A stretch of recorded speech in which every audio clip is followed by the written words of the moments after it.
VLC media player जो कि India में बहुत ही ज़्यादा पॉपुलर था और बहुत ही ज़्यादा लोग इसे यूज करते थे, वो इंडिया में बैन हो चुका है। ऑफिशियली गवर्नमेंट ने इसे बैन कर दिया है, इसका वेबसाइट काम करना बंद कर चुका है, लेकिन ये अभी भी एप्पल स्टोर और गूगल प्ले स्टोर पे अवेलेबल है। लेकिन कब तक अवेलेबल रहेगा इसका कोई पता नहीं है, तो ज़्यादा दिन अवेलेबल नहीं रहेगा, वो वहाँ से भी हटा दिया जाएगा क्योंकि ये ऑफिशियली बैन हो चुका है। और जैसा कि BGMI के साथ हुआ था कि वो अचानक ही बैन कर दिया गया था बिना किसी रीजन के, सेम इसके साथ भी ऐसा हुआ है। गवर्नमेंट ने इसे बैन किया लेकिन कोई खास रीजन नहीं बताया कि ये बैन क्यों हो रहा है, लेकिन इसका भी लिंक कुछ चाइनीज ग्रुप से है, इसीलिए इसे बैन किया गया है। तो आइडिया, जियो या एयरटेल, आप लोग किसी भी ISP नेटवर्क से अगर इसके वेबसाइट को ओपन करने जाते हैं तो वो ओपन नहीं होगा।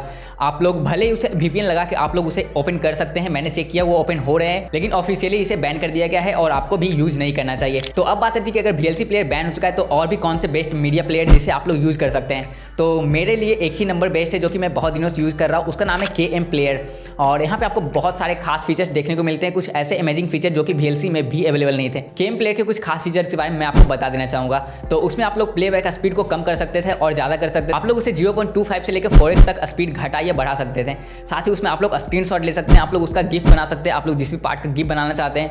और इसमें आप लोग 4K 8K या UHD वीडियो, कोई भी वीडियो आराम से चला सकते हैं। और वीडियो के सारे फॉर्मेट और एक्सटेंशन आप लोग KM प्लेयर में ओपन कर सकते हैं, आसानी से ओपन हो जाएगा। और भी यहाँ पे आप लोग किसी भी सेक्शन को रिपीट मोड में लगा सकते हैं, वो बार बार रिपीट होते रहेगा। और भी यहाँ पे आप लोग वीडियो का ब्राइटनेस, कॉन्ट्रास्ट, ये सब भी कंट्रोल कर सकते हैं। और समय समय पे इसका अपडेट भी आते रहता है और आपको कुछ नए नए फीचर्स मिलते रहते हैं। तो अगर तुम लोग KM प्लेयर को डाउनलोड करना चाहते हो तो लिंक होगा डिस्क्रिप्शन में, वहाँ से जाकर डाउनलोड कर सकते हो। और अगर तुम लोग चाहते हो कि मैं KM प्लेयर की डिटेल वीडियो बनाऊँ जिसमें कि मैं उसके कुछ खास फीचर्स, कुछ यूनिक फीचर्स के बारे में बात करूँ, तो नीचे कमेंट करके जरूर बताना। सो इस वीडियो में इतना ही। Thanks for watching. और अगर चैनल पर नए हो चैनल को सब्सक्राइब कर लेना। Thanks for watching.